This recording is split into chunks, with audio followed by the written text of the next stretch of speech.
welcome everyone to another episode of Zwick's Flicks, the Ed Zwick podcast. I am your host, of course, and with me for three times a charm, Katie. How you doing?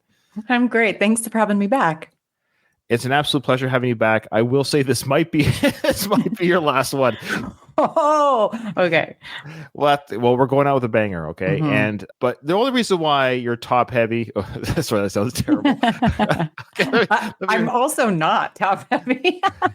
Oh, you're fine. You said it in one of our episodes. You're loaded, heavy, front loaded. Yeah. Thank you. Hey, I'm not front loaded either.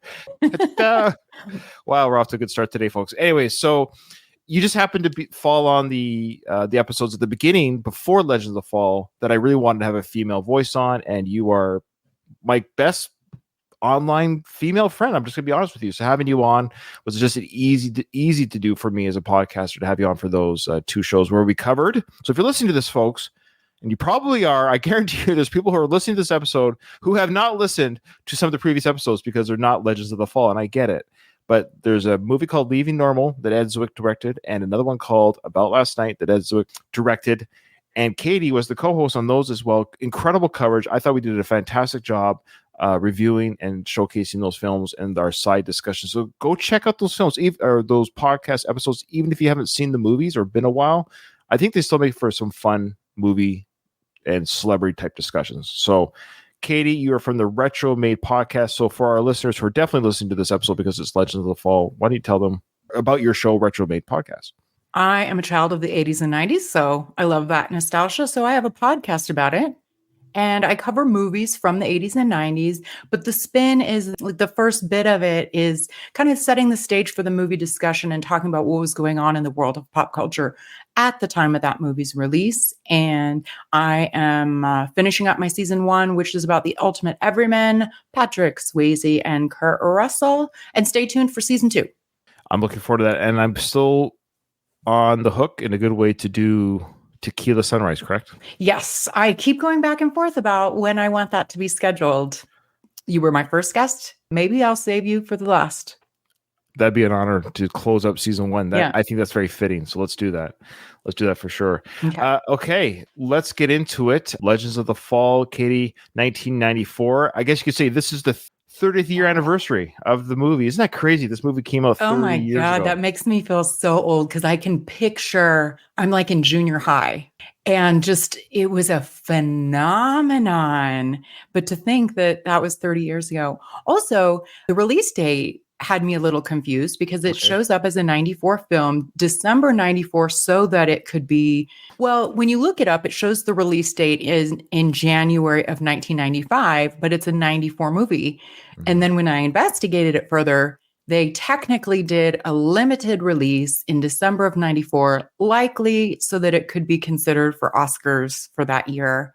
So just a limited theater release and then more widely distributed in January. Yes. So for a movie to be considered for the February broadcast, essentially, of the Academy, usually about February, March, they broadcast the Academy Awards. For a movie to be considered for that broadcast to win Best Picture or whatever other award, acting award, it has to be released by, I think it's December 31st. So end of that actual year, or the year previous. So a lot of dramatic, it was back in the day. It was kind of like summer was the blockbuster popcorn films. And then Christmas was the pretentious and, the Dances with Wolves and Braveheart and these type of films. I mean, I say that in a sarcastic way or facetious way, but I mean, I love those films. But I'm saying these bigger, epic, sweeping sound score or soundtrack score and all these type of films. So Legends of the Fall falls into that. I mean, they kind of did a limited release, say, hey, we showed it on the theater. We showed it. Yeah. So I don't know when I saw this exactly. I don't know if it was in 95 when I watched it in the theater, but I did see this in the theater. Yeah. When did you first see it? Do you recall when you first saw it? I don't. I remember watching it a lot in like friends' basements, like a hangout, like a friend hangout. There was like this student that came to our school for a very short time. He was a few grades ahead and his name was Tristan and he looked like he took on that persona. And I remember crushing on him hard. So it was so like I loved hanging out, watching the movie with a group of friends and him being there. And then I don't know what the story was, but the student was there for like 2 months and then he left. He was wild. He was too wild for you. He was. So I don't think I saw it in the theater. I don't recall, but it was a like slumber party friend hangout staple. Yeah. And I don't want to age you, but I would assume you might have been too young to maybe, I don't know your parents, but would they have taken you to this movie at that age that you would have been at when this was released in the theater? Oh, for sure. I mean, junior high school, I definitely saw R-rated movies. You're much older than I thought you were. Not just. I probably saw R-rated movies when I was 8. Yeah, it was the 80s, 90s. I know you and I are very similar. That age group, it's hilarious. I mentioned this before on one of our shows where we started watching John Wick with the kids. We actually just finished part 4 the other day. And my 10-year-old twins and 12-year-old son. Now, the 10-year-olds are, quote unquote, they maybe might be a little bit young, but I was like, no, I'm being hypocritical because 10-year-old Ryan would have eaten up John Wick. So for me to not give that same type of, I don't know, like it's weird how when you become a parent, you think, oh, I shouldn't do this. But you know what? I did it and I survived. I think I did. Okay. So I definitely saw this in the theaters for sure. I was a movie fanatic. I loved going to theaters. I miss that feeling. I miss it today. I actually kind of hate the theater experience now because people are so annoying. They weren't annoying back then the way they are now. People with their phones and talking and kicking your seat. I don't know. It's nostalgic maybe, but I remember just going to the theater and it seemed to be the event. Like everybody was going there for the same reason, to watch this film, to give their full attention to this film, to cheer, clap, whatever it might be.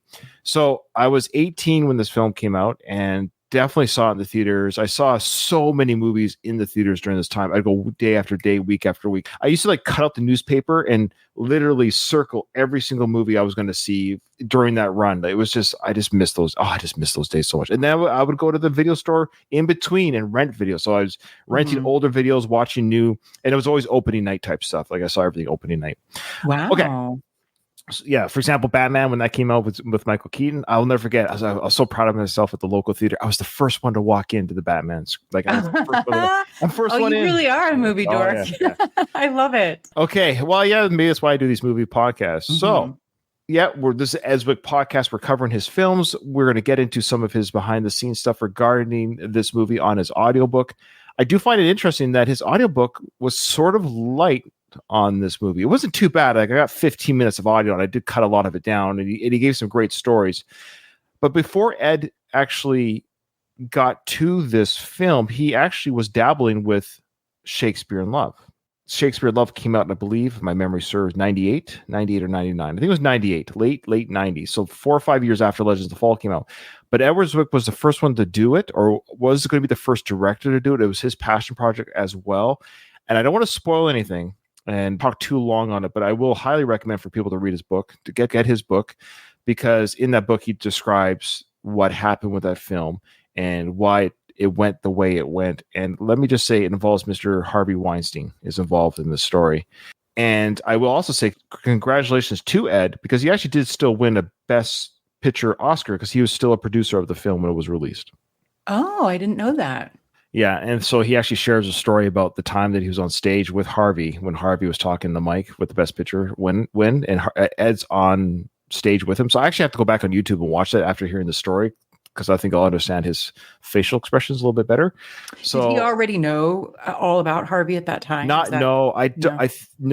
think I don't want to spoil too much, but I believe he says something to the effect of like he's not surprised. Yeah. Type thing. We're going to get into Harvey just a little bit because Harvey dabbled with one of our actors in this film. So we'll get to them shortly. Okay. Before we get is based on a novella by Jim Harrison called Legends of the Fall, which I have read. So when I say that I'm a huge nerd of this movie, I'm a huge nerd of this movie. I own the DVD. I've owned it for years. I haven't even bought the Blu-ray. I still own just the DVD copy. So it's just the DVD copy. I bought this probably 20 odd years ago. It's a special edition. It has the commentary track there with Brad and Ed, director's commentary with Brad Pitt.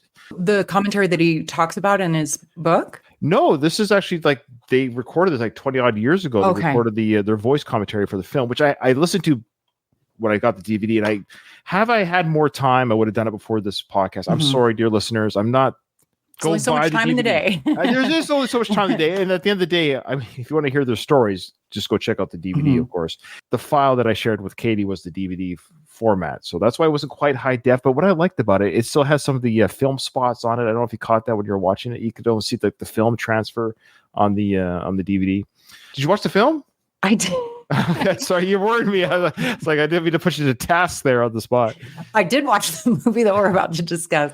I didn't realize that that's where you recorded it from. Yeah, I just screen recorded on my computer as I played it on my computer drive.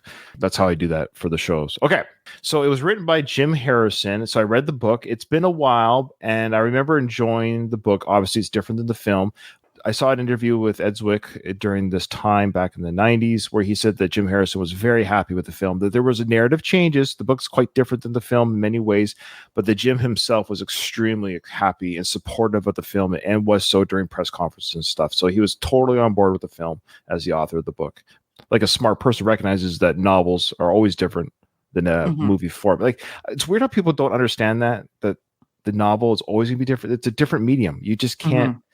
It's hard to transfer a novel to screen. But anyway, so he's very happy with that transfer. Ed Zwick was working on this film for about 17 years. Again, that book talks about how long he's had the book rights and he's wanted to get this off the ground and all the different casting choices that he's had regarding this. That same year, my girlfriend, Lucy Bingham, turned me on to Legends of the Fall, a novella by Jim Harrison published in its entirety in Esquire. At the time, the longest piece of fiction ever included in a periodical. I bought the hardcover edition and wrote notes in the margins on how I'd adapt it if ever I got the chance. I had no idea how one acquired the film rights to a book, but eventually I managed to contact the book's agent, Bob Dattila, and ask if the rights were available. They weren't. I would call every year to check on the availability of the rights. It wasn't until after the release of About Last Night, 7 years later, that I was in the position to make a serious offer. Bob informed me that the rights, which had most recently been controlled by an unnamed commercial director in New York City, were due to lapse that very month. I immediately called Jeff Sagansky and asked if TriStar would make an offer. Aware of my fervor, Bob drove a hard bargain, insisting that the studio perfect the rights, which is to say, buy them in perpetuity. Knowing how long it might take to get the movie going, I was perfectly happy to act as a shill to induce the studio to make such a big play. Once I'd secured the rights, I set out to find the perfect writer. Okay, so there you go. So now he went on to find, there was 2 or 3 people in general that were considered or used to write the screenplay. And Ed, it seems like with all of his films, as I'm learning throughout listening to his book, he helps write the script. So he might not get screenplay credit on the film. There's reasons why that can happen. It could just be as a courtesy or something, but he's made it clear that as a director, and he actually is a writer himself, he definitely has a huge part in the writing process of these films. But it took years. Finally, he had the rights. He had the book. He was good to go. Isn't it interesting, Katie, that the movie before this, the one that you and I reviewed and covered on this podcast, was Leaving Normal? Talk about a contrast in films. I mean, well, one was highly successful, one wasn't. But I mean, just in terms of the movie itself, one was like a very tight, just a couple of characters, really just their friendship and emotional. Like it was a small scope, so to speak. Whereas Legends of the Fall is this big, epic, spans decades and tons of characters. And I mean, there's so much emotion in it also. I would say that's the similarity. The way that the characters are they emote so incredibly. Yeah. Ed is very good at handling characters. I've been finding that now. This is the 4th film we've reviewed and talked about on his podcast. He has a great ability of handling characters. Maybe that's his work in TV. I don't know, but he's very good at giving us in a 2.5-hour movie. He had a lot of characters in this film, and none of them fell flat. None of them. I wasn't confused of who anyone was. I felt like I knew everyone's story to some degree, and everyone had a real kind of like a character arc that I was interested in seeing. There was no side character that I was, oh, this is kind of boring, or with this person now. Just even the interplay between One Stab and what's the other gentleman's name? Decker. Decker, thank you. One Stab and Decker, when they're working on the cart and they're working on the wheel and they're having that little discussion. Yeah, well, I didn't break it. but I can fix it. I can put the damn wheel back on here. I can take it off here myself. So go take a nap. We get to see those little snippets of moments of just life on the farm without any of the drama of just them working on the wagon wheel. Yeah, another example was when they were driving right before Isabel 2 gets shot. And the cinematography, don't even get me started, but it's this shot of them riding in a car and somebody is joking, "Oh, I think you missed one of those holes." Like just I think you missed a bump, Stab. You can drive anyway. everyday conversational, and a lesser movie wouldn't have had that little interplay. Yeah, absolutely. Okay, so now that is the writer. Let's talk about the cinematography. So this was the one Oscar that this film did win, was Best Cinematography, and maybe rightfully so. What do you think? Absolutely. It's funny. I feel like I've watched a lot of stuff set in Montana lately. Right. But yeah, it's just that Western, early 20th century sweeping landscapes. And there's certain shots that are like the backdrop is the same. And so it becomes a familiarness to us as the viewer. And I mean, just gorgeous. I totally agree. And I'm a big fan of the TV show Yellowstone right now. I can't imagine that Taylor Sheridan, who does that TV show, was not influenced by this movie. There's no way. Even with the characters, the brother issue, the dad issue, this is basically Yellowstone. Great point. Well, it hit me right away. And I hadn't seen this movie in a while. Like I've seen Legends of the Fall, numerous times, but as years go on, I get busy with work and life and family and kids. So the amount of times I've watched this probably the last 20 years is very minimal compared to the first 20 years or 10 years. Right away, it hit me. This is, I just wonder. I wonder if Taylor Sheridan, the creator and writer of, there's just no way that he doesn't know this movie. There's just no way he doesn't know about this film, and that he did not get some sort of influence between the patriarchy of the film, the dad, the brothers. Because Tristan is, the character that plays, I forget the guy's name in the show Yellowstone, but he's the youngest son, I think. He's almost like a Tristan clone. He has the long blonde hair. Yeah, you're right. Now that I forget what his name is. He's kind of the favorite of the dad as well, and all this other stuff. And the one son, the only marries son Native American too. Yeah, you're right. And the one son who I liked dies right away. Yeah, there you go. And I love Yellowstone. There's nothing wrong with that. I don't mind shows borrowing from other shows. I gotta figure they did. Yeah, beautiful cinematography. One of the criticisms this film kind of received, I think it was from Roger Ebert. He talked about how, I forget how he worded it, but he made it almost like a criticism that the scenery and the cinematography was almost used as a character. I think why would that be a criticism? Well, I think he might have thought it might have been like a filler, or like we don't have anything to do here. I don't know what it. I'm like, no. You don't understand, Mr. Ebert. I love you, may you rest in peace. But no, the sweeping landscape and that musical score kicks in. And Tristan's riding on the score. Yeah, the Tristan's riding on his horse, and you just hear this. The haunting music kicks in, and don't get me started. There's so many great scenes. There's one great scene I love was when Tristan's riding away on his horse. When he's leaving Susanna, and she's like, won't you stay with me? And I'll wait forever. That whole sequence. He leaves and he's riding off on his horse, and then Isabel 2 is riding with him in the forest line. That's a great shot of her running, watching him leave, and she's chasing him not chasing, but running in parallel, but it's of course he's further away and she's closer to the camera, so they're running at the same speed. That's just, I love that kind of stuff. I love that kind of filming. So it's the cinematography working hand in hand with, of course, Ed Zwick. Well, why don't we just talk about some of the actors right now? Let's start with, I would say, the lower tier. I don't mean it like that, but let's start with the actress. And as we talk about these actors, the characters they played, anyone who's listening to this show for the first time, because it is Legends of the Fall, it's one of their favorite films. We don't do plot by plot. We figure you're a fan of the show, so there's no point. We're not going to do plot by plot. We will speak to the plot, but we're not going to do it in chronological order. So we'll be all over the place, like we just mentioned. Of course, somebody dying. That was the end of the movie. If you haven't seen the film, or it's been a while, I think it's enough too that we're not really going to spoil anything either. But we're just going to talk about the plot where it's applicable when we talk about certain characters or scenes. So the first character, or sort of the first actor we'll talk about, is Karina Lombard. Now, she looks sort of familiar, but she's the one that played, of course, Isabel 2, the adult version of Isabel 2, I should say. Lovely woman. She would have been 25 in this film. 20, and she plays like 20, I think I think she's supposed to be 20. 19. She's was she 19, 20 or something like Yeah. that? Yeah. Mhm. Which kind of makes sense. So it Yeah. gives you an idea that Tristan was gone. She was 13 when she met Susanna, and so he was gone for 5 to 6 years. Let's just say, Mhm. okay, that makes sense. So it's enough Mhm. time for them to. It's sort of like it's a long time, but not such a long time as like why Susanna's still there. It's kind of just enough time that after a couple of years of waiting, she marries Alfred, and it all kind of makes sense. So, what did you think of her smaller role at the end there, playing the adult version of Isabel II?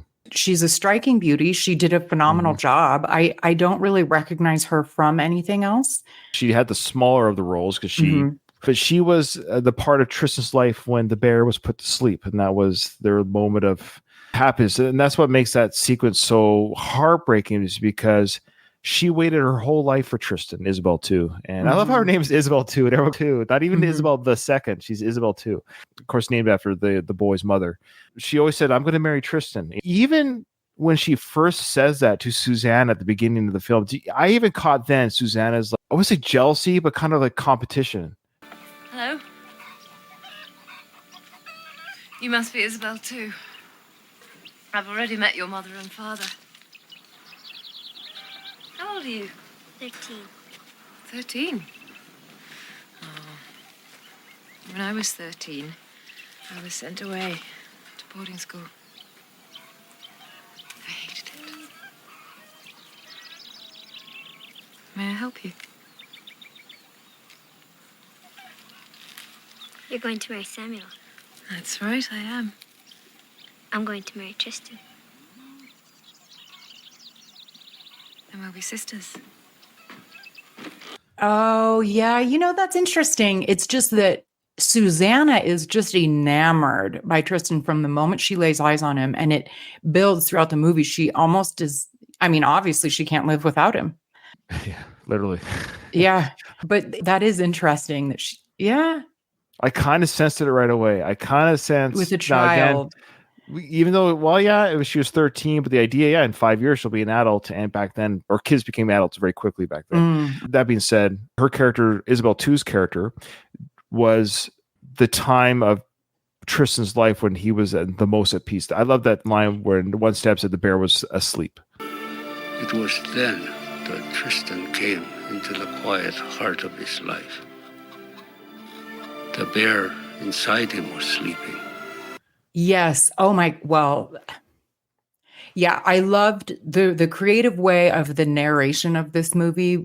I'm a little all over the place. Like, I loved okay. the character of Elizabeth too, and Tristan's. Yeah, he had gone through so much being broken, and it's interesting that he had this love. He had to leave. He came back. He found love. He had kids, and he was happy being back with his dad. I really, to your point, I didn't have a lot of talking points about the actress, but the character was integral, and we see her grow up. It was interesting in that she was sort of like a sister to them, but Tristan was gone a lot. And I don't know. I older, didn't find too. it as weird, but Alfred was like, it is super weird. Come on, it's perfectly absurd. Marrying Isabel too. God. She's practically our sister. She can't be more than what? 19? 20. You know what? I can't imagine what the hell is Decker thinking of to allow this. Well, Alfred is let's go ahead and say it. Alfred is the voice. Oh, we'll get to the character. I don't want to say too much, but I'll just say for that, what you're saying there. Alfred is always the voice of reason. He will say kind of the hard truths, but everything Alfred had ever, I don't think there was one thing he said in the film that was incorrect. He got kind of played by those O'Banion brothers, though. Because I think he was good. I think that his heart was actually good. That's why, of course, Tristan says, "Will you raise my children?" Because Tristan knew that if anyone could raise my kids at the end there, it's going to be Alfred. Because he's a true heart. He's a good person. And not saying his delivery was always, look, he can work on some of his delivery of telling these truths, but nothing he ever really said. He's very, regarding his family and everything else, I mean, he knew exactly what people would bring to the table, and he just said certain things, and we'll get to some of those things. But there's so much. I'm just I like know. overflowing with scenes because I'm like, I start talking about one, and then it leads me to another. Well, let's tie the bow. We'll tie the bow then on Isabel too. She'll come up again, of course, but she played that. That character was integral to the role at the end there to show Tristan in a life that could have been. This was the life had the universe given Tristan a sleeping bear his whole life. He could have easily married Isabel too. And they had 2 kids together, and they could have been. They looked like there was a time there they would have been a very happy family on the farm. Well, and they were. It was just very short lived. Yeah, 5 years, 4 years, 5 years. That's it. To your point about Alfred being the voice of reason, and so they're in the mansion. He and Susanna are married. Susanna doesn't know that her love has now married her. And she finds out there's just so many things, knowing looks that Alfred knows that she's in love with his brother. And he didn't realize that she didn't know. And then she has to kind of mask her pain. Well, she has her back turned to Alfred while she brushes her hair. You know what? I can't imagine what the hell is Decker thinking of to allow this. Well, perhaps he's thinking of his daughter's happiness. Happiness? With Tristan? I think you of all people should know how impossible that prospect is. Well, I'm not Isabel, too.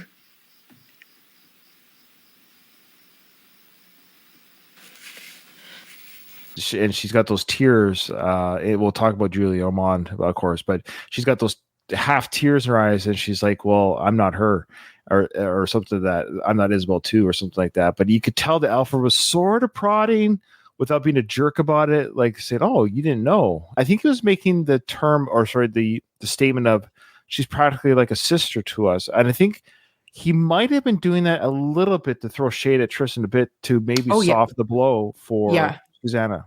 Yeah.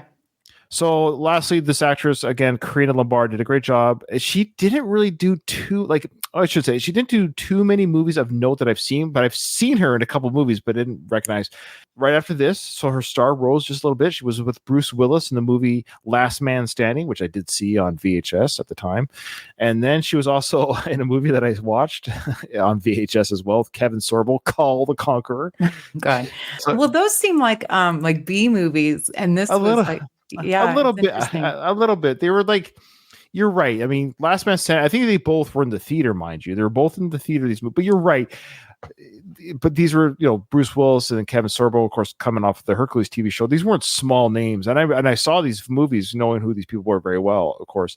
But then after that, it kind of, none of these movies I even recognize. Some of them don't even have like a clickable link to their film on Wikipedia type thing. You find that strange though, because she's gorgeous and she was really good in this, and this was a huge film.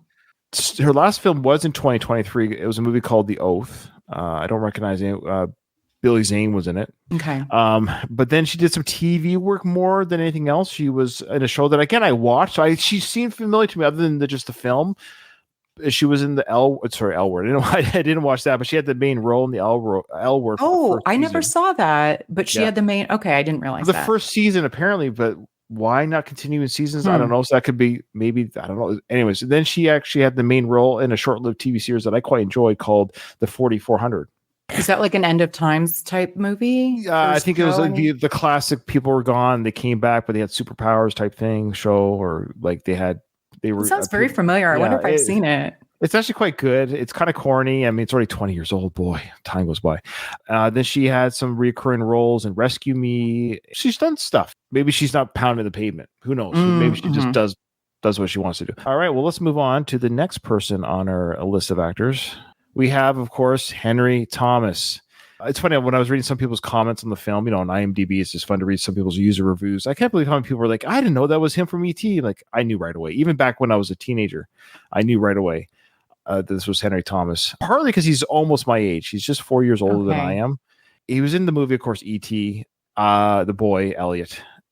And the reason why I know him and know him well, through no fault of his own, I hate that movie so much.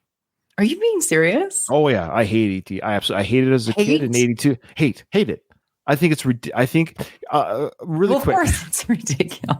Well, I don't even mean that. I saw this movie when I was a kid. I was 7 years old. This is the family movie, right? We went to go see E.T. as a family. Are you kidding me? This is the biggest film like ever. A huge film. And I should have been like, this is a movie about me. I was Elliot's age, more or less, the kid that he played in the film. I was like, why are you inviting this creature from the shed into your house? Are you insane? I could never get behind the actions of the boy because I was about his age. So I've told you this, I've always inserted myself into the characters. Now, I know there's characters will do things that I wouldn't do, but I think to myself, what would I do in this situation? So I could, even as a kid, being the empath that I am, I was like, I had a hard time. Hey, mom, dad, there's a creature in our garage. Dad, can you go get a shovel and beat it to death, please? Like, I don't understand why. But it was a nice creature. No, but fine. But you're still telling your parents. There's just no. There's just why are this is the classic 80s. You know, kids and parents don't communicate. Like the whole idea that why are you not telling like you're inviting an unknown creature into your room. Last thing for this movie, I couldn't stand. Well, two other things I couldn't stand. I couldn't stand him getting drunk and wearing the woman's dress with a wig and then getting drunk in the fridge and making a mess. It stressed me out as a kid because I was like, my parents were very strict about cleanliness homes. And so I was like, oh my gosh, my parents are going to kill me. There's beer everywhere. You did its job. But you were supposed to feel that way. Like, but it's not funny. It wasn't comical. It was just stressful. Like, I think there's probably people that watched that and laughed and thought this was hilarious. We had a drunk alien. And then it looked like a bloated penis. And then the last final scene when E.T.'s sick in the ditch. Anyways. So I just hated that scene. He looked like a dead fish in the ditch. So when he finally got on the ship and flew away, I was like, thank goodness you're gone. You're gone. You're gone. Go away. Get off the planet. Go away. Okay.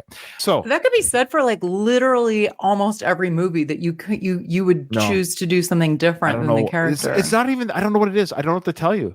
Yeah. I don't know what to tell you. I just couldn't get behind that film. You can't. To me, I liken it as finding a stray dog. And I'd be like, yeah, come in my room, hang out. I don't know you. Because it's a dog that wags its tail and it's a dog. It's a creature with hair. Anyway, so Henry Thomas did a great job playing Samuel Ludlow, of course. But before this film, this is all I kind of really knew him from. I did see him in the movie Fire in the Sky, great UFO film. But other than that, I hadn't seen Henry Thomas in any film until Legends of the Fall. So this was really cool to see him as an adult actor. He was 23 at the time of filming. Okay. When I watched Legends of the Fall, my memories of watching it, I did not know it was the kid from 18. So you're one of those commenters. I was 18 when it came out. So, and I was I was movie savvy back then. I sort of am now still, but that was kind of like I loved movies. So I knew, I just knew who everyone was kind of thing, or as much as I could at that time. But he did those TV shows. I don't know if you watched them, The Fall of the House of Usher, Midnight Mass, The Haunting of Bly Manor, all on Netflix. Oh, Mike Flanagan is the name. Mm-hmm. Yeah. I actually haven't seen those. I hear good things, but they're great. They're fun. They're fantastic. And he does a great job playing the patriarch now in those films. Yeah. Oh. So let's talk about Samuel and what he meant to the family and you as a viewer. What do you got to say? I'm also the youngest child of 3. Oh, wow. So he was the baby. Both Tristan and Alfred were charged. I don't even know if it was an edict. They just took it as their responsibility to look out for Samuel.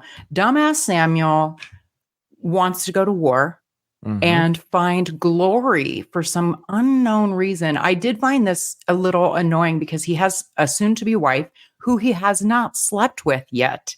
Why didn't they sleep together the night before he went to war? I don't understand. Because he has this whole conversation with Tristan about he's nervous about being able to please her because they're both virgins. And she's got me spinning. I bet. She's got these ideas and theories, and she's what? Nothing. So how'd you break the marriage? Oh, no. She's what? Well, she's sort of passionate. She virgin? Good Lord, Tristan. You brought it up. Well, of course she is. Are you? Well, yes, I am. You gonna wait till you get married? See, she says... Susanna thinks that... No. We're not gonna wait. And you're afraid you won't meet her expectations? Oh, I guess I am. Sort of. I don't know. Should I be? Samuel, God bless you. You are good at everything you try to do. I'm sure it'll be the same with I do love in that conversation where he mentions to Tristan that she's passionate. So they've obviously they've made out, they've done stuff. Well, yeah. But I mean, Yeah. because he's already saying she's quite passionate, so she's very not obviously not in a bad way, but a puritanical way, maybe for back then. The idea the woman was very forward, that she's a very forward woman with her passions and making out. Who knows where she puts her hands on poor Samuel, but so Poor Samuel. you're right. So he brings home this lovely woman. They're virgins still. She's a virgin. He's a virgin. You're talking now to Tristan. They're playing tennis that scene, and Samuel's taking a break from playing tennis, and now Alfred's playing tennis with Susanna, and Tristan and Sam are talking. Now, did you notice that Tristan had a black eye, the character? Well, Samuel says it. Nice shiner. Yeah, well, I hit her back. But you didn't know why. It's a real black eye. Oh, really? Yes. I think we're led to believe is because Tristan fell off the horse, taming that wild horse. Oh, that yep. That was naming the it. scene previous. But what it was is, of course, films are filmed out of order. After Isabel 2 is killed as an adult, and Tristan is beaten up by the cops with the Billy Club really hit Brad in the face. So he got really? Good Yeah, tidbit. So they had to add that sequence so they shot that sequence, and the shiner was going down and swelling, and it was still black though. So they're like, well, he fell off his horse, and that's why he said, well, I comment hit on her it. back. Yeah. Interesting. So but now they're talking about Susanna. Sam's talking about Susanna. So they didn't sleep together. So yeah. Well, he mentions in the letter too of regret. Did you catch that too? He goes, I really wish I banged you before I left. I miss you more than you can imagine. You are all that is clean and cool and pure. I close my eyes and fix my thoughts on you. I now regret that we listened to everyone and agreed to wait to marry. Even more, I regret that I left before we could be together as we planned to be together, my beloved.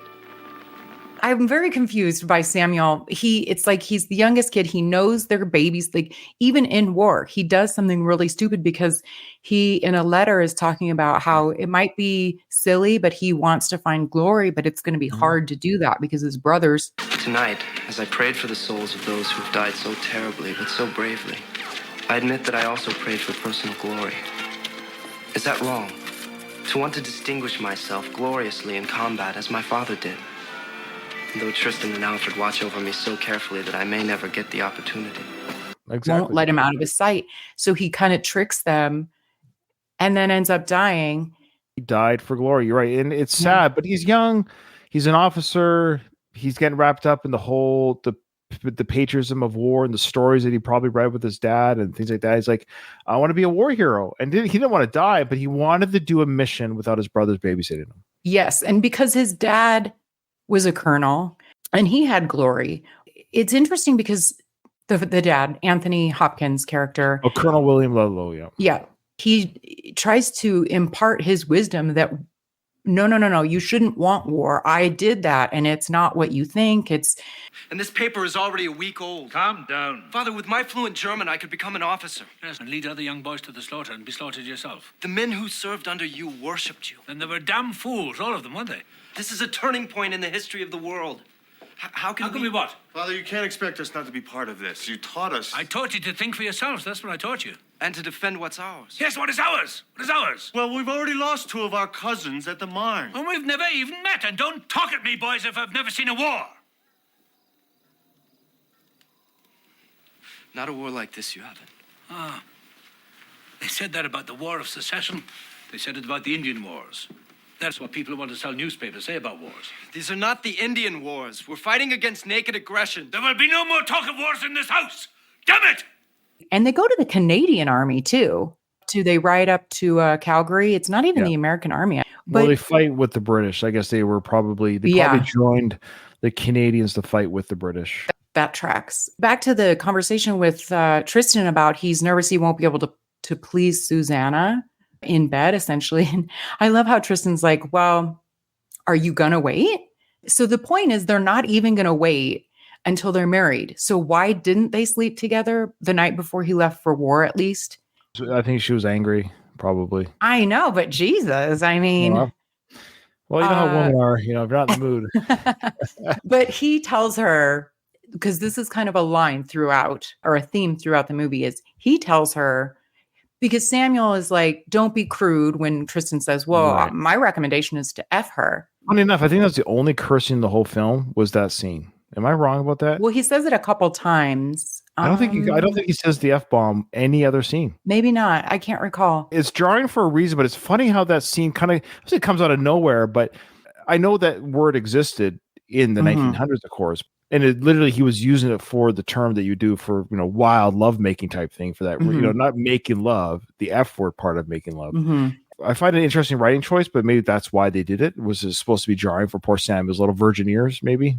Good point. Well, and he is taken aback. He's like, no, she's going to be my wife. I want to be with her. Tristan persists. He's like, well, if you want to please her, you should F her. Yeah. And then what's interesting is not only does Samuel regret not being with her or effing it, however he wants to, but then later when Tristan and Susanna end up sleeping together, Tristan makes love to her. You know what I mean? Did you find that interesting that he didn't use his own advice with her? Because of everything he'd been through and probably in memory of Samuel and stuff, that now she's not quote unquote a piece of meat. Now it's somebody, she's different now to him even after all this time. But yeah. So what did you think of Samuel's death, that whole sequence there? Oh my God. It's what I remembered. That scene is what I remembered from this movie. Because there's a lot that I had forgotten that happened. It's a movie to watch again and again. I don't think there's anything there's no wrong reason to watch this film again. But yeah, it's funny how there are scenes that even I had forgotten. Like, oh yeah, I forgot about that. So Tristan doesn't get to him in time. He realizes that moments away. He saw Samuel get shot by the German soldier. He was blinded from tear gas or whatever it was. Don't even get me started in the barbed wire. I hate barbed wire. It serves its own purpose. But later, when the calf, he relives the Samuel death with the calf in the barbed wire. How did they film that scene? I would assume no animal was hurt during that sequence. I think at this time, oh my God. And that was hard because I adore cows. I know. And the horses in war, just the chaos of war and all the horses. It's really hard to watch. Like I did struggle. Also, I disliked Tristan's character because he's got such bloodlust. Well, I thought, yes, I mean, for our listeners, yes. I mean, you could say yourself, but yes, I hate cruelty against animals too. I know I eat them, but I also hate cruelty against anyone, humans, animals, insects. I try to always never arbitrarily, like even when I have a spider in the house, I try to get it out of the house. I don't just arbitrarily. I don't take pleasure. I don't receive pleasure but I know I'm sound terrible, but I just want to be clear. I hate cruelty. I hate cruelty or unneeded suffering. So that being said, you're right. The character of Tristan, I think even he isn't like necessarily cruel, but back then hunting was the thing. Like you hunted, it was man versus beast. This is very much the time. Like you have to keep in mind the time. You always have to keep in mind of the time. Even the opening scene when he was a kid, he comes upon a bear and your first thought at a creature is to kill it, even when it's minding its own business. Yeah, you're right. Well, he was going to use, let's pretend teenage Tristan killed the bear. They would have used every last scrap of it. So to their credit, because I think William Ludlow, the dad of the colonel, was wearing a bear skin. Yeah. No, so I know, but I had forgotten that. And I'm like, and then he goes on this epic journey and he writes back to, what's his face? One Stab. Yeah. Like when he's in Africa, there's these creatures you can't imagine. It's just so different here. And I've killed them all. December 12th, 1919. Dear Susanna, I have become a hunter.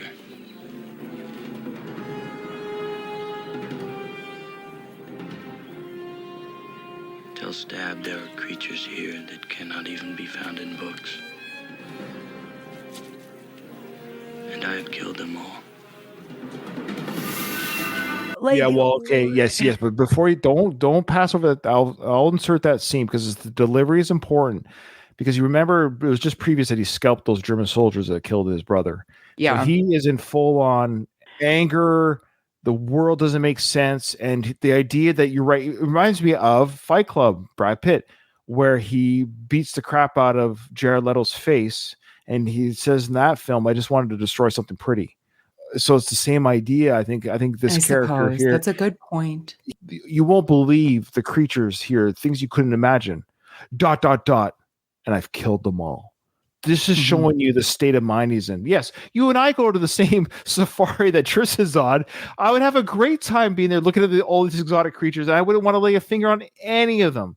I wouldn't even want to eat any of them. They're not cows or chickens. But the point is, I had forgotten, and I'm like, it is a trigger for me. Like when someone's first thought at a beautiful creature is to kill it, I find that so weird.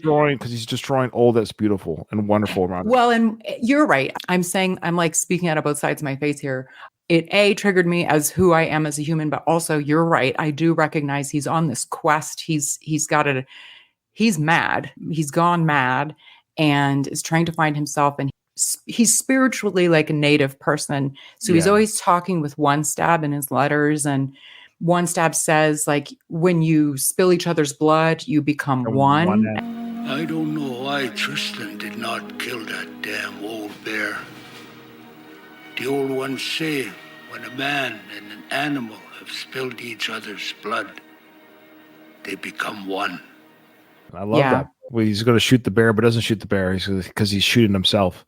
Like, but it's only because the bear hurt him too. Like, if you aren't hurt by killing the animal, you aren't one. But he's one with the bear because of that. Yeah. Well, Tristan literally did the thing you're not supposed to do. Don't poke a sleeping bear. Is that literally hilarious. a term? Yes, it is. And that's exactly what he did. He poked a sleeping bear. Do not poke a sleeping bear. Great sequence there with the barbed wire, incredibly filmed. This is what I love about watching this film, is that these type of cinematography, the direction by Edward Zwick and the acting by the actors, to be caught up in that barbed wire. And it looked real. I know it's not obviously made out of whatever, some sort of soft material, but so he's in this barbed wire, Henry Thomas playing Samuel, and the way he's twisted up, and he hears Tristan calling out for him. So even though he's blinded by the tear gas, apparently it was chlorine gas, by the way. It wasn't tear gas, it was chlorine. Okay. Chemical gas now breaks Geneva War Conventions. You're not allowed to use that in wartime. I didn't know that. You're not allowed to. You're not supposed to. It's weird that there's rules of war. Terry, the reason why there's rules of war is because you won't get support of other countries, so to speak. So let's just pretend. Let's say Canada is invaded by Russia. Let's just pretend, but we start using chemical warfare on the invaders. America's like, whoa. Look, we'll help you out, but you can't be doing crap. Can't do that. Like, okay. But you're right. The bad guys don't play by rules. I know. It's more to get support from allies that are quote unquote good. The scene though of him when it's just so freaking heartbreaking, because at least you could say Sam died happy. Because he's blinded, so he doesn't even see, like, the soldiers that are setting up the Gatling gun right in front of Samuel. He doesn't even see the soldiers that are literally 20 feet away from him because he's blind from the gas. So he's blissfully unaware of his own demise, and he hears Tristan call it, Samuel, and he goes, Tristan, and he smiles like, oh, it's going to be okay. Tristan's coming. He's going to get me out of this barbed wire mess, and everything will be okay. He'll take me back to camp. We'll get to Brad, but Brad's acting as he yells, no.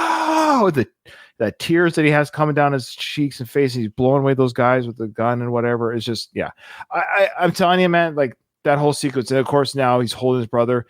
And I love this because I missed probably the first couple times I watched the film, because he talks about how he cursed God. But this is the scene where he curses God. But I thought he was just swearing, like, oh, I'm just like, oh, gosh, dang it. But he's like,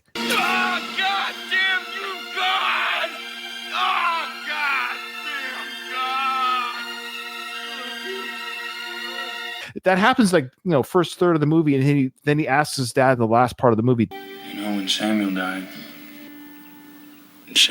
I cursed God. Did I damn everybody around me as well as myself?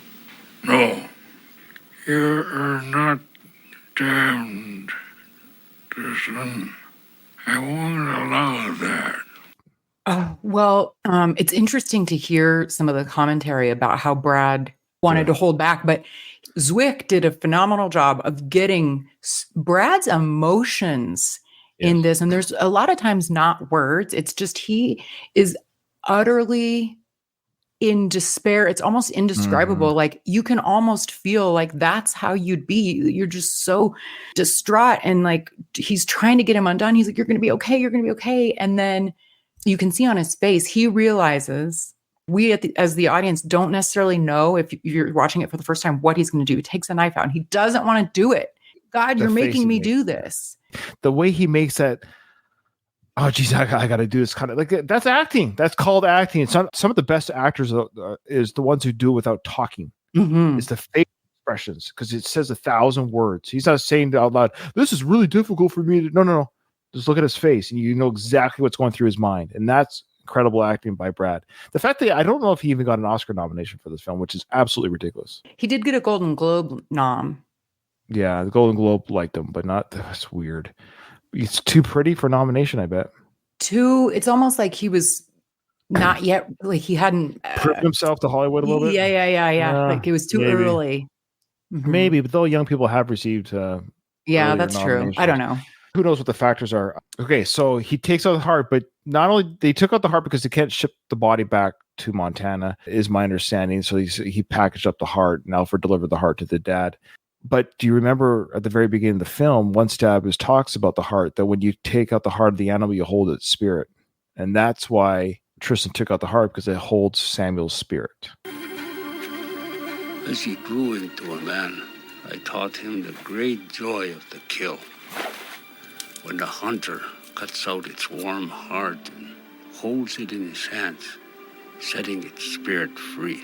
And then you can set it free. Yeah. Isn't that? Well, it wasn't until I watched it again for this podcast, like, oh, the heart. Mhm. He took it out because I never made that connection. You almost have to watch films like this, like back to back, to catch some of the You're right. foreshadowing. There is a lot in this. I do love that Tristan of the boys. So they have money. Like this family is they're like very well to do. Samuel went to Harvard. The wife must be from the East Coast. They have a lot of money. Oh, she has her own house wherever she mostly on off to. It's like a mansion. It's huge. Alfred and Samuel are that way. They're very like poised and regal in that way. And they're educated. He speaks German. Yes. Samuel. They sort of poke fun that Tristan is the wild one. He's not even what did they say? They kind of It's so much like Yellowstone. It's hilarious. You know, you have the lawyer's son. You have you're right. It's so I'm my saying gosh, right now now, that you Taylor Sheridan. I'm gonna say ripped off Legends of the Fall. You but should do like a special episode about it. But it's like Tristan grew up because the family out in Montana, like they're out by themselves, and they have One Stab and Decker's wife, and it's like Tristan. He's almost like a son of them just as much. So he feels very Native American, and all of his actions and his thought process is very much that way. Well, him and One Stab, Tristan and One Stab they're like spirit brothers. Mm-hmm. It was like a surrogate father because now let's actually talk quickly about One Stab. We kind of skipped over, and I apologize for One Stab. He was 53 at the time of this film, played by a guy named Gordon Tutusis. I guess he's still alive now. So he'd be about 83 now. Okay. I don't have any indication here that he's passed on. Has he been in anything else, you asked? That's a great question. Well, let me tell you. He's actually a fellow Canadian. Oh, he did pass away. He did pass away in 2011 at the age of 69 in Saskatoon, Saskatchewan. He's from Saskatchewan. But he'd been into quite a few films. If you're Native Canadian or American, we call them Aboriginal First Nations people in Canada. If you're Native American and you can act, there are so many roles you get to do in these Westerns and stuff. Like, I'm not going to lie to you. Like, this is great. Hey, we need a First Nations person to come be whatever. Like, good for you. So he did that. He kind of made a career of that kind of thing. He was in a lot of those type of films, like the Pocahontas films, Lone Star, Crazy Horse, all these type of stuff. He played those parts. So he did a lot of acting. Bury My Heart, A Wounded Knee, the TV movie for that. So lots of great stuff. What did you think of Gordon Tutusi's acting as One Stab in this film? He is the narrator of this, and he has that perfect voice. And yeah, he just kind of takes on that spiritual guide type role in this movie. I loved it. Who was he talking to? When he gives those letters, remember there's people in his teepee at the beginning? Who does he give the letters to? Is it? I have these letters, many letters. Read them. They are from all of them. Ludlow, Isabel, Samuel, the whole family, the whole story. It is all written here. Because in theory, that's how we know the story. As we know, First Nations people, they gave oral histories. That's how they passed down their history. It wasn't written. It was always oral stories. Mhm. But he's given his oral account of the Ludlow family, but he's also he doesn't use the letter. So it's interesting. So we're getting two stories here. So he's given his oral history to the two people in the teepee. It seems like there's a couple that are listening to him that we never see their faces, just the back of their bodies. Yeah. And then he hands the letters to them, but he gives his oral history about the Ludlows. So the people who ever listened to the story, which we were now assuming are the people that are creating this film for us, in a sense, is he's sharing the story of the Ludlows to this couple. They're probably historians or something to that effect, because this is now probably the 1970s, because we know that Tristan died in the 60s. So we see One Stab looks quite old, probably 80 or 90 here. So he's probably, who knows? Well, it's interesting because I did question at the end when he talks about that Tristan, he always thought he would die young, but in fact, it's the people he loved that died young. I remember when he was a boy, I thought Tristan would never live to be an old man. I was wrong about that. I was wrong about many things. It was those who loved him most who died young. He was a rock they broke themselves against, however much he tried to protect them. He was the water. They were the rocks that got crumbled by Tristan's water. Either way, I'm going to put the quote in. Because he talks about water crumbling rock. What he talks about was Susanna. Susanna was, you can't blame Susanna for, we'll talk about her character, but he talks about how you can't blame Susanna for breaking the rocks. Because she was the frozen water between the rocks that broke the family. Okay. Are you blaming the water for freezing in winter? Is it the water's fault that it freezes in winter, and then when it freezes in winter, it breaks the rock? And the colonel insisted she stay on until spring. The house was too empty, he said. This was still her home, he told her. He should have let her go, but how could he have known what would happen? She was not to blame. She was like the water that freezes in a rock and splits it apart. It was no more her fault than it is the fault of the water when the rock shatters. That is one of the best freaking metaphorical analogies of a character, so explicitly told so well in one sentence. I can't even, that's masterful writing, in my opinion. That describes Susanna's character to a T. Tybalt and Gordon. So Gordon, however old One Stab is supposed to be when Tristan is 30. He's about the same age as the Colonel. So Anthony Hopkins was 56 at the film, and Gordon was 53. And I think their characters were about the age. They looked about the age of their characters. He would have to be insanely, extremely old to have witnessed Tristan's character get old and have grandchildren. So he might have been younger maybe in the film. So let's just say he was 45, and then he lived to 90. Yeah, because I remember he looked very old in the teepee. He looked very old in the teepee. So that tracks 90. Then, because he was like, well, Tristan died in 1963 and he became an old man. And I was like, well, you were an old. How old are you? Are you alive? How are you writing this? Yeah, he could have died at 70. He looked like he was about 70. So that would have been old. Not ancient old the way, but I think One Stab was, I would say he was an ancient elder. You could kind of it's a bit that lore, he's living a little bit longer than probably he should have lived. Yeah, that's right. That little mysticalness to it. I think that's what that is too, that One Stab lived the longest to tell the story. Yeah. Mm-hmm. Okay, so he did a great job. And so let's move back up to now the next person on our credits here. Let's talk about, of course, with the lovely Julia Ormond. I don't have a lot to say about her. It's weird how this is the movie I know her from. And as an 18-year-old boy, let me just say, I understood all the brothers' feelings. I got it. I didn't blame one of them. She is stunning, gorgeous, intelligent, funny, that smile, everything about her figure. I'm being honest. Everything about her was just oh my gosh, no wonder these boys just fell head over heels for this girl. So Samuel, of course, is engaged. He brings her home, and everyone is just floored by her, and rightfully so. And what I do like, though, is that the boys did respect their brother Sam, despite their own, male urgings or whatever it was. This was Samuel's fiance. They had to put their own feelings aside. They were like, "You lucky dog, you lucky son of a bee." That's true. I did kind of, I don't know. I had a thought in my head when we first meet her, Tristan's not there, but I don't know, she's coming off a train or something, and Alfred is there too. And the look that Alfred gives her, I was like, ooh, that's inappropriate. This is It's your a little brother's much. fiance. It's a little much. I think it's a little much. I mean, He the wouldn't have father acted on it. The father I don't- caught it too. Stop Mhm. mooning over Miss Susanna and come over here talk about the cattle. That was done later in the film. Alfred! Stop moaning over Miss Fincannon. Come in here. Samuel wants to know about those young calves you bring in up from Cheyenne.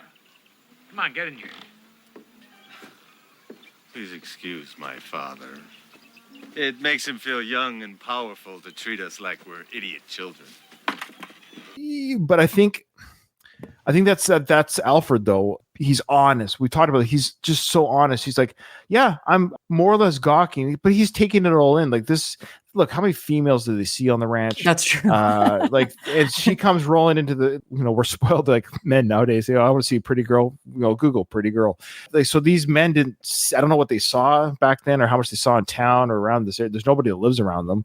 This woman comes onto their farm and she's stunning and he's just kind of agape. Yeah. He's too honorable and he never would do anything to Samuel. He was floored by her. Of course, then she meets Tristan. And then I think that's funny that you bring that. I think the reverse now happens is that now Susanna is now Alfred to Tristan. Yes, I felt the same way. I was like, dang it, girl. So this is Tristan. And does he speak English? Tristan, for God's sake.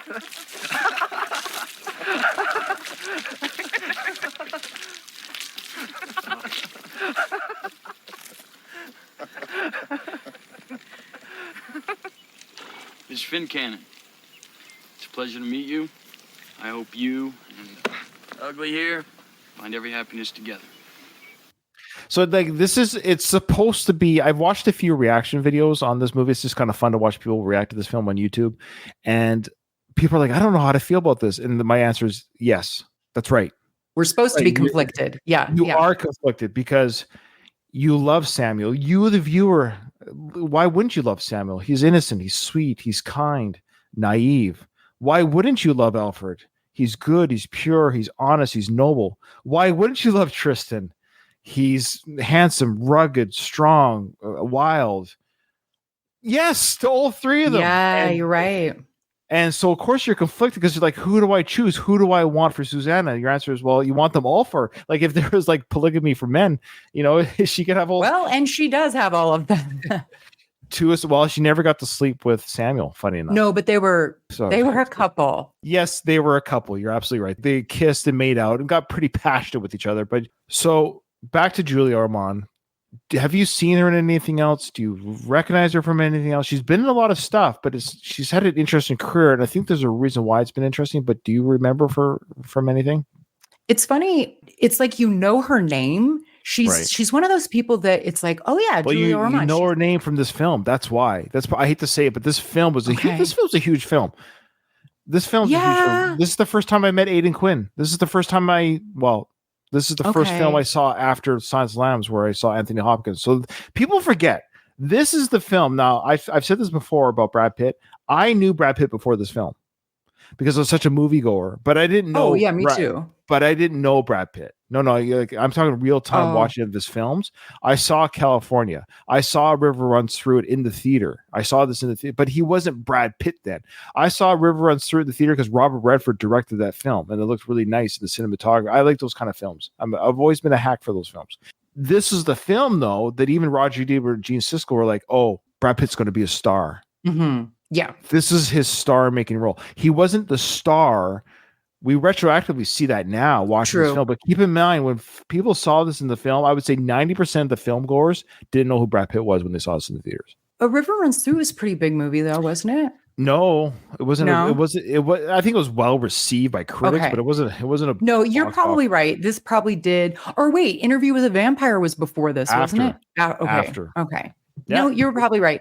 It's funny because Julia Ormond, I know her name, but this is really the only. She's done a lot of things, but she's like famous from this film, period. And now she did do, funny enough, later in her career, she did the Walking Dead TV show, The World Beyond. She was the main role for that for 11 episodes. She's done some TV stuff, But it's funny now. There's a reason. There's a reason, apparently. Want to hear the reason? I would love to hear the reason. Well, guess who was a powerful mogul around the time of Legends of the Fall? Who was a mid-90s producer? Fucking sorry. No, that's fine. I might leave that in there because it's very apropos for this piece of shite. Yeah, Harvey Weinstein. Did he? Weinstein. I don't know the details, but trigger warning. I guess there's some essay that he did to her, and she turned it down and did not reciprocate type thing. Apparently, it affected her movie career because he was known to do that kind of thing. Yep. He can make or break you. I'll make or break. Yep. Mm-hmm. And that was his personality at the time. This is mid-90s. This is peak Harvey, man. His powers. And he also did this to Ed Zwick. He did it to Julia. Now, Julia just recently, last couple of years, has sued Disney and Harvey for those assaults. Good. Yeah. I don't know what the outcome is just yet. And I'll say this about Julia Ormond as well. She seems just as lovely in real life as she is during her heyday, but she's 29 during this film, by the way. She looked amazing, gorgeous. We all age, we all get older. I'm not saying anything bad. I'm just saying she's 60 now, so we look different at 60 than we do when we're 30. Of course, I will too, and you will too. Everyone does. Lovely woman still. But so during this time when she peeked into some American films, she turned on Harvey's advances and her film roles kind of went oof. And you can kind of see that with the film. Like, why is there such weird lulls and not much happening here and there and not big films because Harvey blacklisted it? That's really, too bad isn't the right way to say it, but she, to her credit, she has done amazing work in the humanitarian world with AIDS prevention and other things. Her philanthropy it's amazing. So stuff like this. She's been fighting human trafficking since the mid-90s. She's in a partnership with the United Nations Office on Drugs and Crime. She's an advocate for the Transatlantic Partners Against AIDS. She is raising awareness of AIDS in Russia and Ukraine. She's the co-chairman of Film Aid International. She's the United Nations Goodwill Ambassador, anti-human trafficking, all this stuff, House of Representative work. So I wish she got more credit for that because that is more important work than being a Hollywood actress, you know? Agreed. 100% agree. So meant to be part of why her time is taken away from the real work. We love being entertained. Yeah. And I'm sure people love to entertain people, but yeah, you're right. When it comes down to it, this is the real work. So we bless you, Julia. We're sorry you went through anything. I would love, look, that guy should just freaking die in his cell already. Anyways, yeah, he's a piece of crap. Julia, I'm sorry you went through that.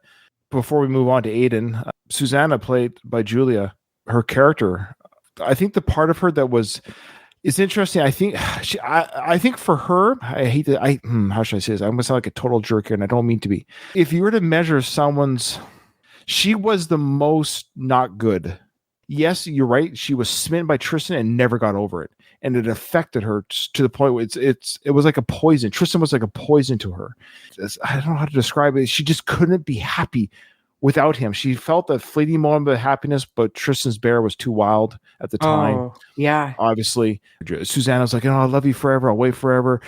She was so smitten. So when she finally got to bed him and be with him, she couldn't have been happier. ... When she lost him and married Alfred, she was never happy. And then when she found out that, that he got married and had kids, she couldn't have kids. Like one or either Alfred or her were barren.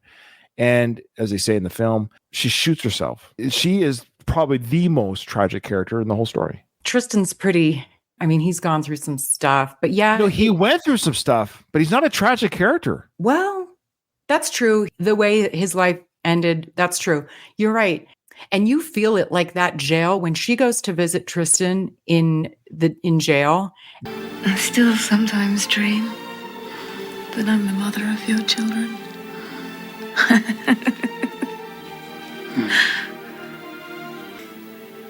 I wanted her to die. Or maybe I even wanted Samuel to die. It was that scene where it cemented me like, ooh, she's kind of and that sealed it. When Tristan heard that, he's like, you got to go. He didn't blame her for that, but I think he knew that if they embraced and she tried to kiss him and he wouldn't, I think he just knew that she could never get over him and he would just be making it worse if they. Yes. And she recognized that she would never get over Tristan. So she killed herself. She literally killed herself because she would never get over Tristan or ever have him. I had forgotten that happened. And right before that, why do you think she cuts her hair right before that? she was destroying her beauty. Maybe it's easier to kill something that's ugly. I'm not sure, but it's symbolic, of course. Mourning, isn't there some sort of symbology with mourning to cut your hair when you're in mourning? Oh, I don't know. A better podcast would know this kind of stuff. Okay. But let's just say Julia Ormond killed this role. Her acting was amazing. The confliction, the joy, the sadness. When she was talking to young Samuel, Tristan's son, at the fairground, and she's like, "Oh, I'd love to come see that." The way her teeth are together, the way she talks, it was so well done. Samuel? Hello. Who is this lady? I'm your Aunt Susanna. I used to know your Uncle Samuel, who died in the war. I think you look like him. That's what Grandpa says. He was very brave. Very good. Grandpa says that too. Grandpa says I can have Uncle Samuel's gun when I'm bigger. Would you come and see it?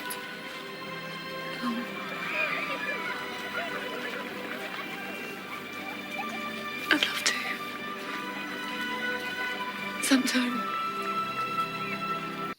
The way she emotes this pained person, incredible acting. Again, why she didn't get an Oscar nomination, I'm not sure. That scene too it brought back because the son, Tristan's son, is named Samuel Decker after the brother and the father of Isabel too. And Susanna is saying, "Oh my gosh, you remind me of him." Well, that's what my grandpa says. And then she keeps going on and on. That's what grandpa says. It's just, and she's got these tears, and she had previously told, or maybe it was afterwards, Tristan, If we have a boy, I'd like to call him Samuel. And if it's a girl, Isabel.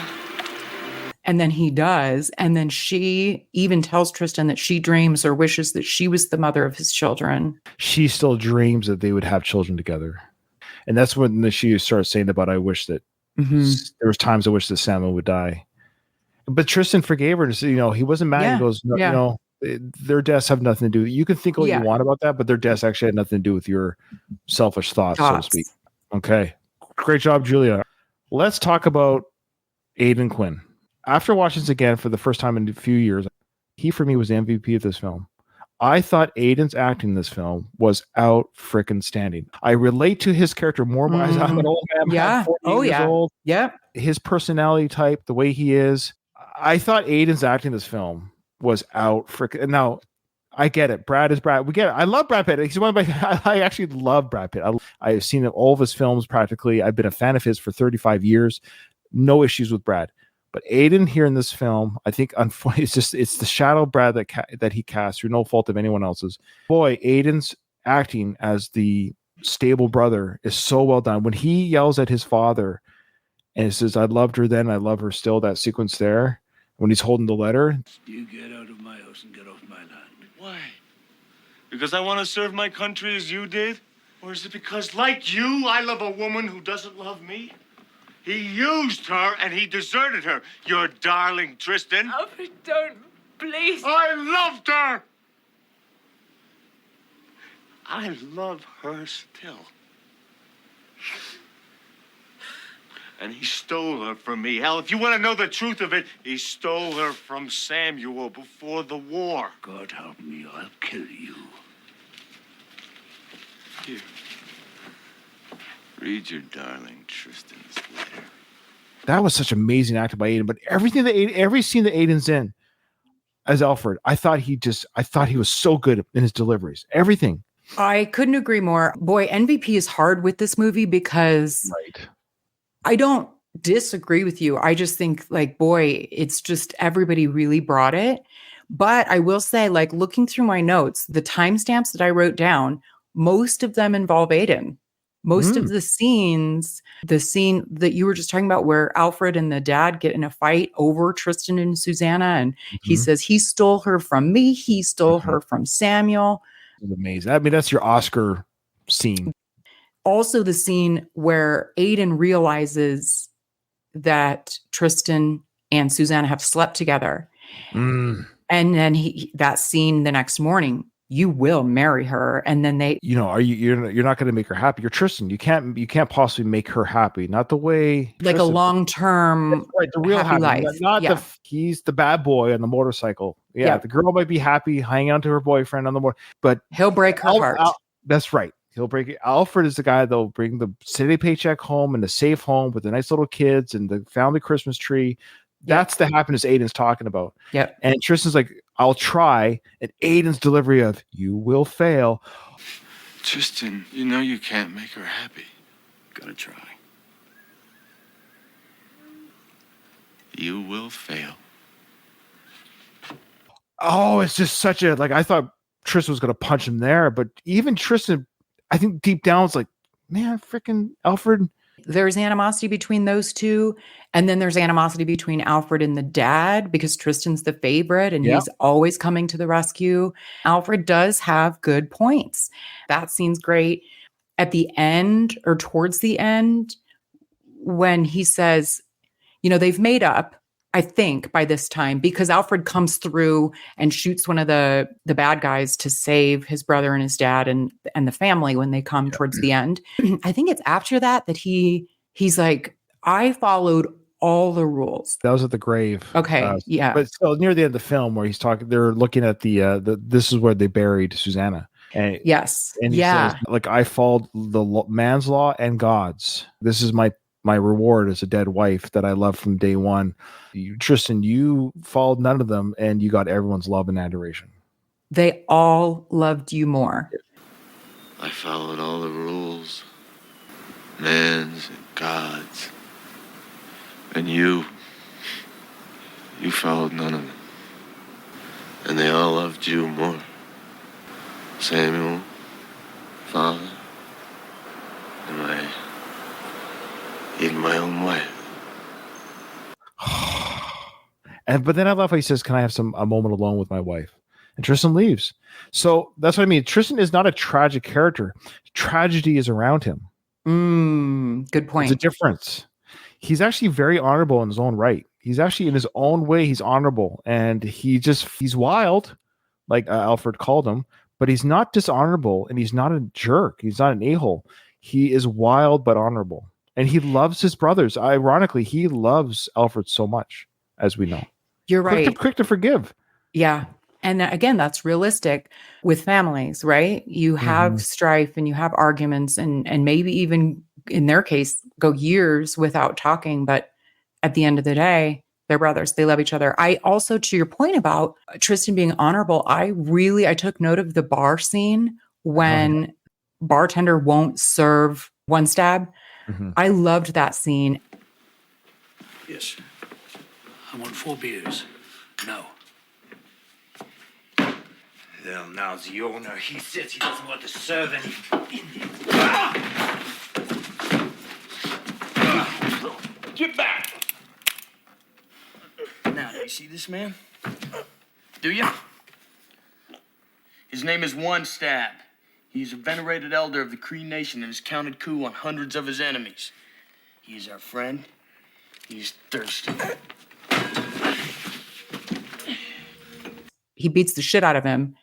And this is when he is mad, like he's kind of gone mad. Right. And after that is when the dad looks at him. Anthony Hopkins just gives him this look like, oh, I did not realize until now how damaged you were or are. Yeah, from the war and stuff. Absolutely.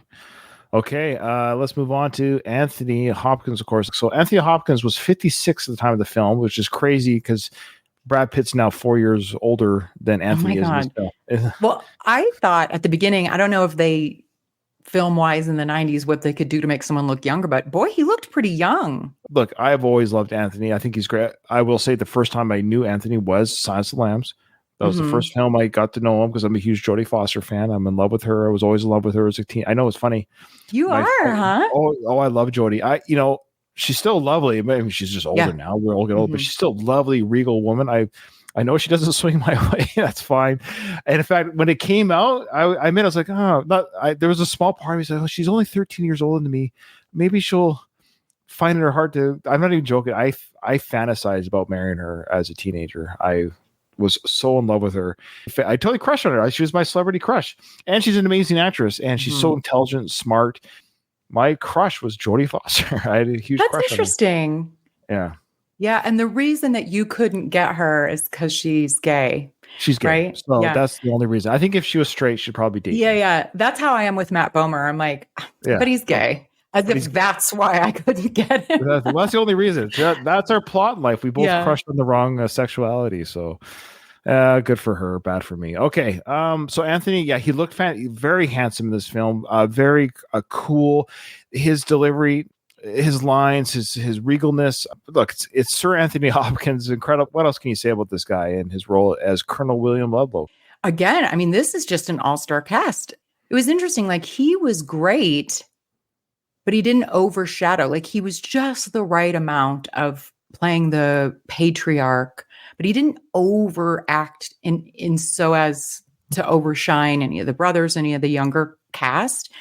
I loved towards the end when they all make up, when Alfred so badly needs his father's approval and adoration, and he doesn't get it. He doesn't get it. And then that scene when essentially Alfred comes through shooting that guy, then that's when they make up. And that scene with Anthony Hopkins and Aidan Quinn, I loved it. I was like, that's what he needed. I know people say this film is a sad film. It's a tragic film. It's tragedy. Tragedy befalls this family in many ways, yes, but there's also healing and growth. I mean, out of these hardships, there's death, absolutely. But the fact that Alfred gets the kids, I hate to say, the kids probably have a better dad out of Alfred. Even Tristan Tristan can't be a father without. He's too much of a grizzly is inside of him. So his kids are going to have a stable home life. He knows by giving the kids to Alfred that there's stability there. I would suspect Alfred will have no trouble finding another woman. He's very well-to-do. He's in Congress. He's rich. He'll find a wife. He's very handsome here too. Aidan Quinn's a handsome man. Do not. What's the word? What's the word? What do you say? Don't sleep on. Or thank you. Yeah. Thank you. That's the term. Yeah. Don't sleep on Aidan in this film. Yeah. I love him. Yeah. Okay. I put the stories that Ed shares in order that he told in the book. I didn't put them in order of the characters because there's just too much work. I'm sorry. So we'll do a little bit of back and forth. He had the most to say about his time with Brad. So let's just go right into it right now. Ed's first meeting with Brad. One day in 1989, something odd was happening in the 30-something offices. The female assistants kept disappearing. I'd walk into the bullpen and find it empty. One by one, women were making up excuses to visit the soundstage. It seems word had spread that a dreamy actor was working that day on an episode for the 3rd season. His name was Brad Pitt. He had been cast as a day player with one line. In the episode, while confronting their diminished sex life, Hope and Michael come home early from an evening out to discover the babysitter in flagrante delicto with her boyfriend, played by Brad. His line, spoken when he looks up and sees the grown-up standing there, is, "Hey." Apparently, it was enough to set hearts aflutter. I couldn't have known then that Brad and I were fated to meet again.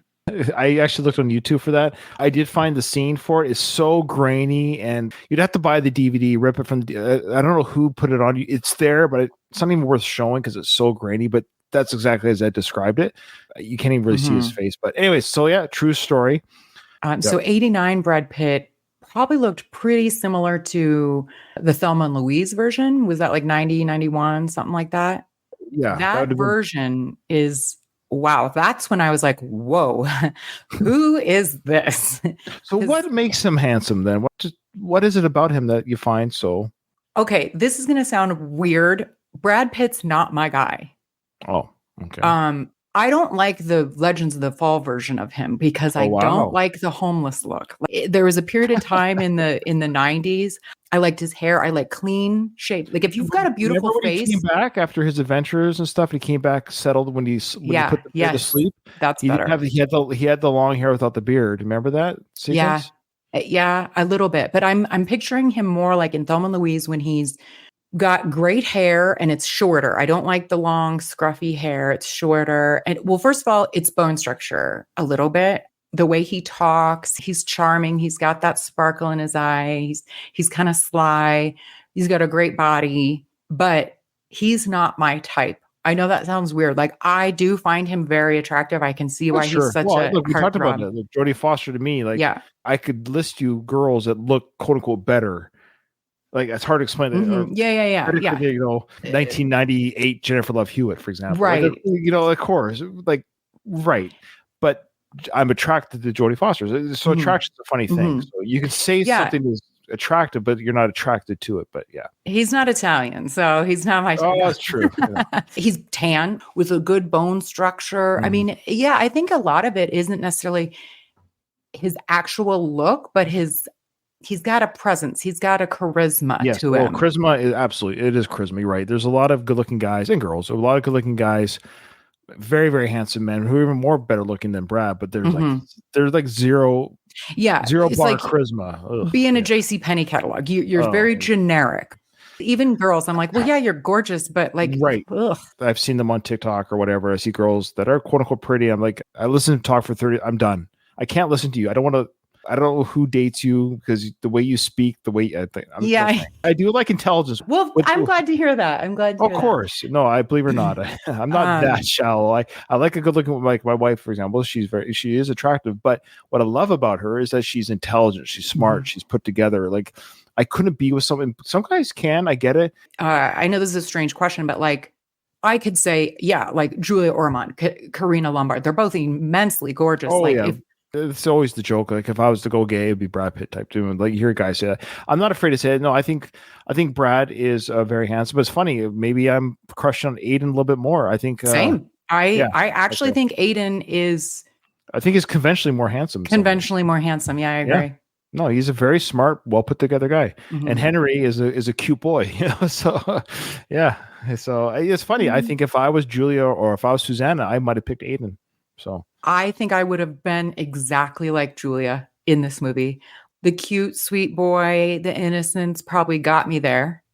okay. And then I'm like, yeah, Aiden's great and all. But man, look at Tristan. I would have been the same exact way. Foolish. It's foolish. Speaking of casting, I was just going to ask the question: if Brad Pitt didn't exist, but this film did, who would be Tristan? Well, definitely not Tom Cruise. I can tell you that much. Long before Robert Duvall starred in Lonesome Dove, he had been good friends with Bill Whitliff. He also knew the novel quite well. When Medavoy sent him the script, he attached himself to play William Ludlow. The focus then shifted to casting Tristan. Medavoy was intent on getting Tom Cruise and had CAA send him the script. Cruise read it and invited me to come to Wyoming, where he was in the middle of filming Far and Away. Ron Howard, whose reputation as the nicest man in Hollywood is deserved, greeted me warmly, and we chatted, as directors invariably do, about actors. He corroborated what I had heard many times before. Tom Cruise was a director's dream.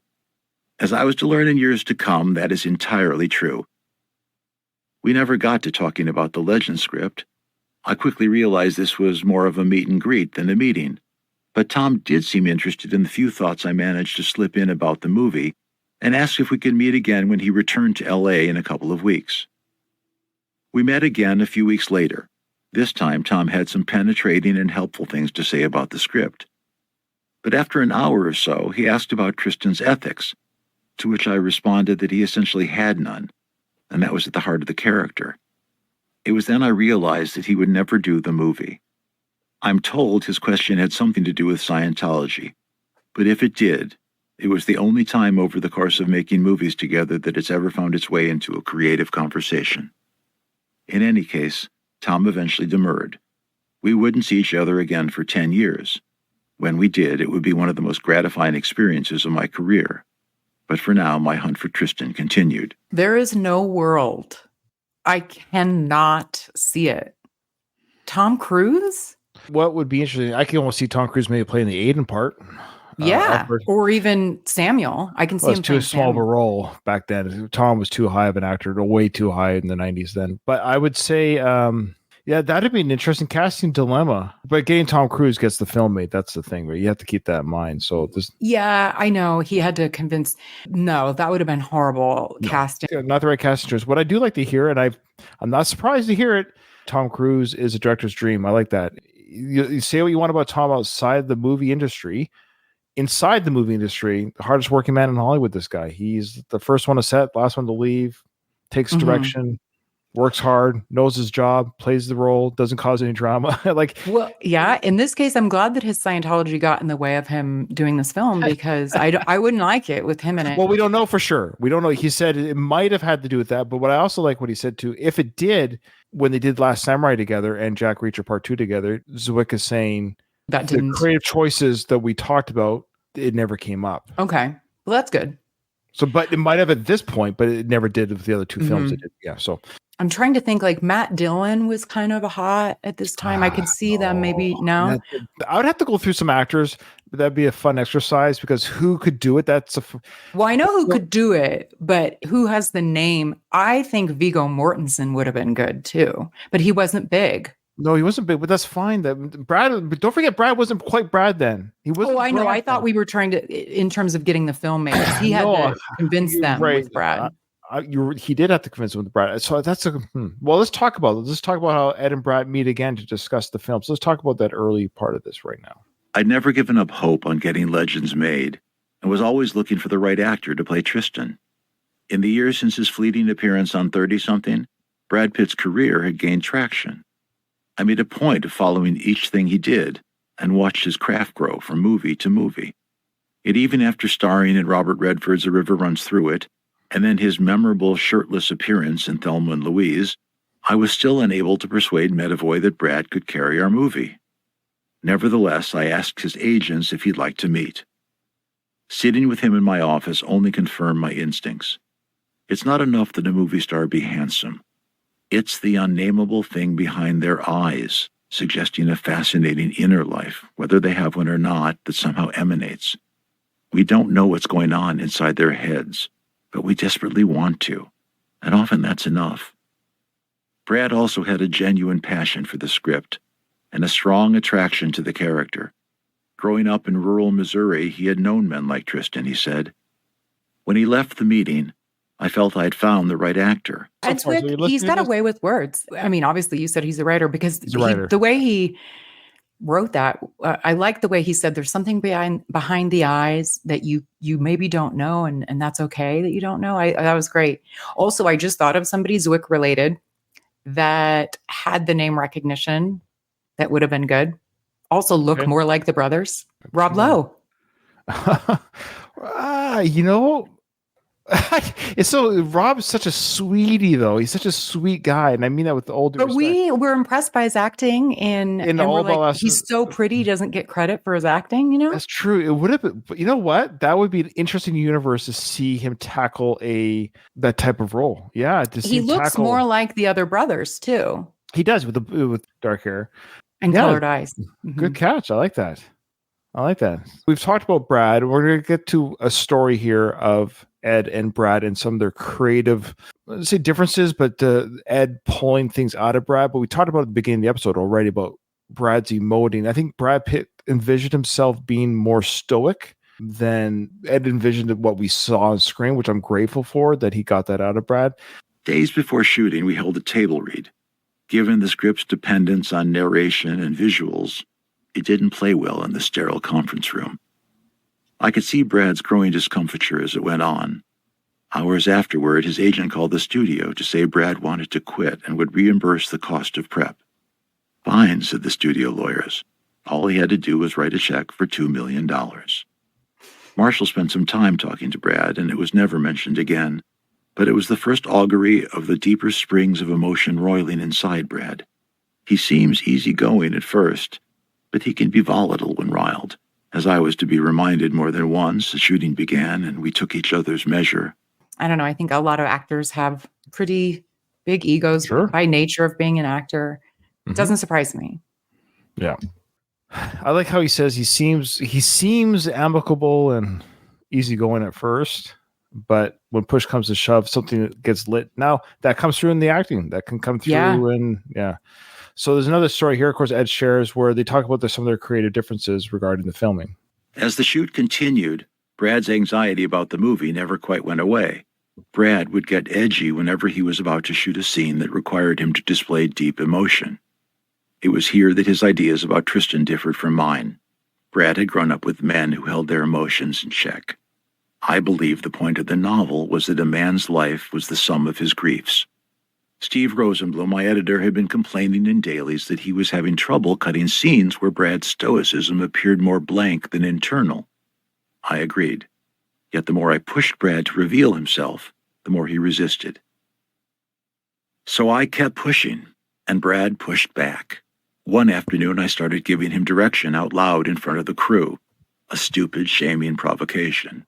And Brad came back at me, also out loud, telling me to back off. The considered move would have been to tell the crew to take 5 and for the 2 of us to talk it out. But I was feeling bloody-minded and not about to relent. I was angry at Brad for not trusting me to influence his performance. Also for the reluctance he'd shown after the first table read. Who knows? I might even have been acting up my own inability to be vulnerable. But Brad wasn't about to give in without a fight. In his defense, I was pushing him to do something he felt was either wrong for the character or more emo than he wanted to appear on screen. I don't know who yelled first, who swore, or who threw the first chair, but when we looked up, the crew had disappeared, and this wasn't the last time it happened. Yet after each blow-up, Brad and I would make up, and mean it. It was never personal. Brad is a forthright, straightforward person, fun to be with and capable of great joy. He was never anything less than fully committed to doing his best. When all was said and done, the movie Brad and I made reflected the depth of our passion. Was it worth it? I'd have to say yes. It's interesting. It came together really well. They, settled their differences, but then they don't talk for a while and they never worked together again. Well, it's obvious they're both very passionate, and Brad's a very passionate actor, fully committed to the role. That's good. In one way, you've got this actor who is committed, like, hey, I want to give the best product too. And you got the director who are like, yeah, well, this is the best product, what I need out of you. And I do like how he's saying, like, you're being too stoic. So I get what the director's saying, Ed. He's saying you can't be too internal. We got to show something to the screen. You're going to have to display some sort of emotions. And I don't know if Brad has done it quite this way. Again, his vulnerability and the crying in this film that he does, and the tears of love, of joy, of pain, of agony, of sorrow that he shows through the character Tristan. I don't know if he's ever topped that level again. Yeah, it's pretty incredible. And hearing that story, I mean, and I can see it from both sides. Like, if Brad doesn't think it's right, but you should trust your director. And I'm so glad that Ed pushed, because there were just so innumerable scenes where Brad, you just feel what he's feeling because he emoted externally. I think that's partly why I hate to say, but I would speculate or reason to guess a lot of the females love Tristan as the character is because they see this rugged, tough guy emoting, showing emotions. Had Brad maybe gotten his way a little bit more of like, I am stoic, things affect him, but I will not show it. Stoicism isn't about not feeling it, but it's not letting the things around you affect you emotionally outwardly. So you're displaying all this, but you need to see as a viewer of the film to some degree, but he was very stoic. I thought it was a perfect balance. So whatever they worked out together as director and actor, I think they did a very good job of balancing and of showing the emotions from all the actors. I think that's what I love about this film is all the men sort of cry to some degree. Yeah. You hit the nail on the head though, Ryan. That literally epitomizes what women, we love a bad boy with the soft side. You hit it. And Susanna is like, I want to help you. We're like, come to me. I'll help you. I'll do whatever. Yeah. I'll do whatever it is. She asked him too, would you stay if I was pregnant? And then when he says no, it was like, oof, he's leaving. I'm glad he says no. He's determined to do this no matter what. I was half expecting Susanna to say, well, I am pregnant. Yeah. I'm late. I'm late. But I can't recommend this book highly enough. We touched on most of it. He just talked about how working with James Horner was, again, another great, amazing experience. And then when I learned it was James Horner, I'm like, of course it was James Horner. There's a specific scene. It's almost like Tristan's. So anytime Tristan comes back, there's this surge, there's this musical cue, and like, it's just magical. So one scene that I had forgotten about, but it's called the Ludlow theme is the big theme where it has that piano. Oh yeah, it's called the Ludlow theme. But what I love is we see Samuel sing lyrics to that song in the film when they're in the parlor after dinner. Yes. As evening fell, a maiden stood at the edge of a wood. In her hands lay the reins of a stallion, and ne'er I'd seen a girl as fair, heard a gentler voice anywhere, whispered alas, she belonged to another forever. Yes, she belonged to the twilight and mist. I kid you not, because it's been a few years since I've seen the film. So when Samuel started singing the theme, I started crying. I was not bawling, but I was like, oh, yeah, okay. Oh, wow. I'm a sucker for the score. Like the score kicks in, I just get so emotional because you know what's coming as a viewer. That's the thing. I probably wouldn't have felt that way the first time I saw it because I know that's the Ludlow theme, and you got Samuel singing the theme. And you're just like, oh, Samuel, you sweet, sweet person. Yeah, I know. And the other thing that Ed talked about regarding Aiden, a couple stories real quick. I'll share. Aiden, he just said Aiden was, as we could expect, consummate professional. So funny enough, Ed doesn't really have a lot of stories to share with people when they're just good. Aiden was there, did the job, did it amazing. Just no issues. Just probably another director's dream. I'm not surprised by that. Aiden's been working in this industry a long time. You'd never hear anything bad about the guy. And he also said regarding Anthony Hopkins, he said he and Anthony would eat together breakfast, that they were the first ones up at the time. And Anthony would look at the script and the pages of script. Ed saw that he wrote NER in the script, and he asked Anthony, what does NER mean? He says, well, it means no acting required. That's great. That was a great story. Also, but what he calls him, it's Sir Anthony Hopkins. And he's like, call me Tony. That's right. Call me Tony. That's right. Yeah. It's fantastic. Yeah, I love it. When I showed Brad the final film, he wasn't pleased. He felt I'd underplayed his character's madness. I had, in fact, cut only a single shot from the scene where Tristan is raging with fever, screaming as the waves wash over him on the schooner. Now, you know the scene he's talking about? It's weird because it's very quick. And even when I see it, it's like, why is he freaking out like that? He's being held down by people and he's screaming. His body's arcing on the boat. It's a very quick scene. So he's talking about that scene there. Oh, okay. So I think he says, well, I took that out, but I guess he put it back in for Brad. And I admit, as a viewer, I'm like, what the freak's going on here? Why is he like freaking out? I thought he was just like having a panic or some sort of attack, but his body, I guess, is racked with a fever. So he's got people, trying to tie him down. So really quickly, they showed this film to a test audience. And there was a scene that was cut out between Tristan and Susanna. They actually kissed. They kissed in the final cut of the film, or the original cut of the film. So when they're in that beginning scene where they're in the parlor, they're showing the painting of the mom, and Susanna's asking Tristan, or why did she leave? And then they hug each other, and it looks like they're about to kiss. Before war. Before war. That's right. Before the war. So Samuel's still engaged. They haven't left for war yet. And they do kiss. And then you see Alfred walk in. He looks really pissed off. Well, all that stuff had to be kept in. There's even dialogue in the film talking about, your son stole Samuel before the war. Now, we're led to believe he's just referring to the fact that, Susanna's heart was stolen. But Alfred actually saw the kiss. So his character saw the kiss, but they didn't change all the other dialogue. When you understand that, if you want to get down to it, they did kiss in the parlor, that makes other scenes afterwards make more sense.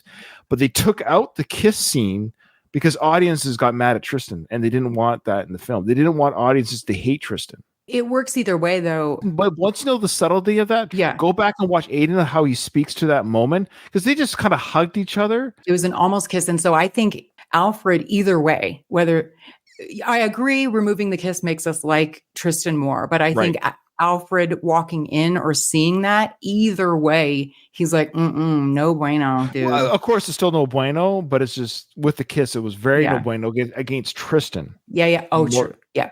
That's why it was taken out. They actually took it out to make Tristan not like. That's the point. He is honorable. He's not a bad person. Mhm. He's just wild. So by taking it out, he keeps his integrity, which I think was actually very good to do that. Agreed. Before we finish this too, it's interesting that Brad said that he took out the madness. And that's I can see Brad being 30 years old. He's kind of like, I guess I'm mad, I'm crazy. But I'm glad that Ed toned that part of it down. It goes, yes, you're dealing with demons, but you're not demonic. And I like how they kept him like, you are dealing with demons, but you're not as crazy as you want to be on screen. I'm glad they toned that down. Ed's instincts were full on correct with this movie. I agreed. But it was a shot he dearly loved, and it would have been little enough to leave it in, and I should have. Apologies, Brad. Okay, so he didn't leave it in, but I swear I've seen it, or maybe it was longer in the film. There is a scene with him squirming on the bed, being held in pain. I thought maybe that's what he's referring to, but maybe it's longer or different. Okay. He was also unhappy when people named him Sexiest Man of the Year, something for which I take neither credit nor blame. I love it. Why would you be unhappy about that? I mean, I guess you're like, I'm an actor, take me seriously, but please. I see. This is what's crazy. Okay. I understand what he's saying. I get what you're saying too. But the way that's why I love what Ed said. Look, I don't take credit or blame for it, meaning like, but they filmed the guy the way they filmed. There's no way that the production team, the makeup department, the costume department, they got to know he looks good on screen. Like, you get what I'm saying? He's Tristan. He looks the way he looks. This isn't some frumpy guy. This is Brad Pitt looking like Tristan with the beard, the long hair. It's kind of like, well, you're damned if you do. Like, this is the character. You have to be somebody that steals the show, the hearts of everyone around you. You're Tristan. People are going to name you sexiest person alive. So I don't know why you're mad at me about that. That's not my fault. Additionally, maybe Brad just like, he probably secretly did love it, but externally he was like, I want to be a serious actor. Maybe. But he wouldn't have had the career he's had if he weren't named. You know what I mean? What that did for his career was elevate it beyond, because otherwise he could have just been, there's plenty of attractive men. We've talked, he talked Actors. about that charisma. So I think again, I wonder what career he would have had again if he never did this film. I think this film was not to say he wouldn't have been, but this film was that catapult. Seeing him with the long hair, the beard, and everything, the way it swooped women's hearts, he became the heart. This is the movie where he's now the heartthrob. End of story. Despite Brad's reservations, expectations for the film built steadily in the lead up to its release. After Brad and I were both nominated and lost at the Golden Globes, and despite John Toll's Oscar and the unexpected commercial success of Legends, and the subsequent doubling of mine and Brad's fees, I've noted there a story they talked about how they took a pay cut for this film with the back end deal that the movie does well. So they got double their fees, ironically, by saying no fees. They get double their fees at the movie made money. So in today's money, it would have been made for $70 million in today's money, but it made almost $400 million at the box office. So, Wow. Yeah. Do you know what their salaries were then? No, they didn't say. But apparently Ed said something to the effect like it was one of the better financial decisions of their career. So take that for what it is, yeah. Brad and I didn't speak for a year. I was sad that he was unhappy. I liked him. Despite our differences, we had both given our all to the movie. Later, when the studio asked me to do the director's commentary, I asked if Brad would be doing one. They said he was considering it. I called Brad and suggested we do the commentary together. We decided to have dinner first. Afterward, we smoked a joint and talked for hours. We were so high we barely got to the recording session. If you listen closely, you can hear us giggling. Later, walking to our cars, Brad sighed. Man, I didn't know what I was doing half the time on set. Brad, I said, I don't know what I'm doing most of the time on set. We hugged. It was a nice moment. We've never worked together again. They settled their differences. That's good. They put a pin on it, or they closed that door. They haven't worked together again, but Brad's just had that different type of a career. Sure, we know Ed did work with Denzel again. He's worked with Tom Cruise a couple of times. So there's some that he did work with again. But I think it sounds like Ed would have been happy to work with Brad again. But just whatever projects Ed's worked on, and let's see some of the films later that he's worked on. I don't know where Brad would have fit in. So it is what it is. Yeah. Isn't it nice to hear that even people of that caliber have imposter syndrome? Well said, Katie. And I love it. Yeah, Brad's like, I didn't know what I was doing on that film, and that's nice of him to say that. It's his way of apologizing to him, and that's what I feel like when I go to work. I always tell my wife, like, one of these days they're gonna find out. I don't know what I'm doing. Anyways, this was a big. We knew. Look, there's so much. There's just so much. This is a big episode. Cinematography, score, the acting, the drama, the sights, the sounds, the story itself is incredible. This movie fires on all cylinders. It's that movie. Well, I have two two characters we didn't talk about briefly. Sure. One, did you clock who the mom was? Isabel, the wife? Isabel 1. Her name is Christina Pickles. Do you know who that is? Her voice gave it away. Okay, tell me, where did I miss her from? Go ahead, please. She's Monica and Ross's mom. Oh, Friends. That's why she looked familiar. I was like, why do you look? Too. Yes. But it was about the same time, right? 94. It's like, that's funny. That's great. It's funny when she came on screen. My brain was like, oh, where do I know her from? I have seen the series, all 10 seasons, 3 times. So I've watched it all the way through fanatic 3 times. So, but I don't even rewatch that. I don't think I've seen the episode in quite a few years. After the third watch, I watch other things now, but I love that show. I think it's a fantastic fun. It's been long enough now that it's probably worth going through again. Okay, thank you. That's what it is. Yeah, she was great. Okay, good for her. Can you believe how old she's? She's 89 right now. No way, really? Yeah, she was born in 35. Okay, and then the last character, the bear, was gorgeous. And it's Bart the bear. I knew, you know what's funny? I knew it was Bart right away. He's been in so many different films, and being a movie nerd that I am, I knew it was Bart. He's got that mouth that always comes out on the screen. He has the mouth. I just love him. Yeah. Lovely bear. And we should say, I didn't know this till today. Was that Brad Pitt at the end of the film fighting the bear? Was it? No, it was his trainer. The bear's trainer? Yeah. Because he lets him throw him around a little bit? Yes, because so originally they tried to do old person makeup for him.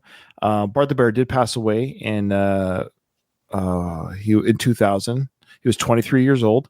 He was diagnosed with cancer. Yeah.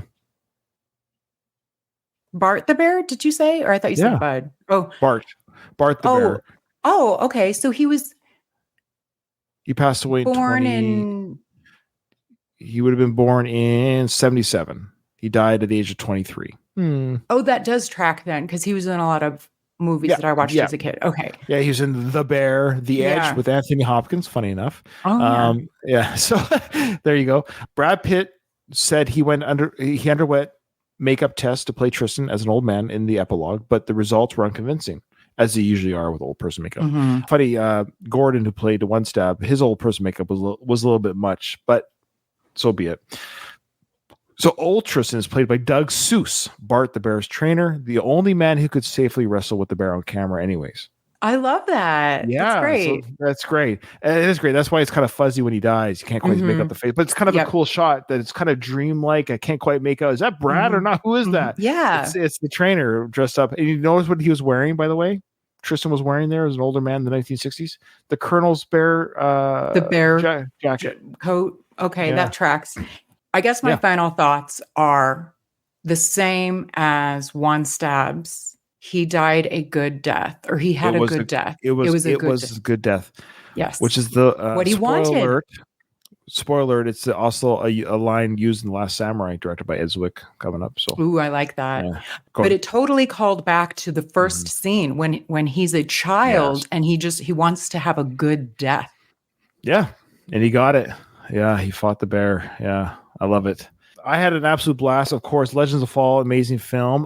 The next episode that we are doing will be Courage Under Fire. And I'm doing that with Jared from the Hyperspace 20,000 People Podcasting Space Podcast. So I'm looking forward to doing that. So Jared will be my guest on that one. I'm looking forward to that. And then after that film, of course, we're doing Under Siege, and I'm doing that with Scott from the Drop Into Bruce podcast. So he wanted to come on because, of course, that episode, because it has Bruce Willis. All right, everyone, thanks for watching, and we will see you in those next episodes.